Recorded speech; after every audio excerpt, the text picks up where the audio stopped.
காஞ்சிபுரம் மாவட்டம் கருங்குழியில் உள்ள அரசு நிதியுதவி பெறும் பள்ளியில் கட்டாயமாக மாற்றுச் சான்று வழங்கப்பட்டு வெளியேற்றப்பட்ட 5 மாணவர்கள் புதிய தலைமுறையின் செய்தி எதிரொலியாக மீண்டும் பள்ளியில் சேர்க்கப்பட்டனர்.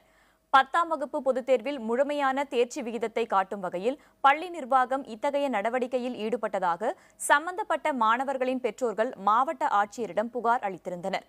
இந்த செய்தி புதிய தலைமுறையில் ஒளிபரப்பப்பட்டது. இதனையடுத்து சம்பந்தப்பட்ட பள்ளியில் ஆய்வு செய்த மாவட்ட கல்வி அலுவலர் உஷா பள்ளி நிர்வாகத்திடம் விசாரித்து மாணவர்களை மீண்டும் சேர்க்க அறிவுறுத்தியிருக்கிறார். மேலும் பள்ளிகள் இதுபோன்ற செயல்களில் ஈடுபட்டால் கடுமையான நடவடிக்கை எடுக்கப்படும் என்றும் அவர் எச்சரிக்கை விடுத்திருக்கிறார்.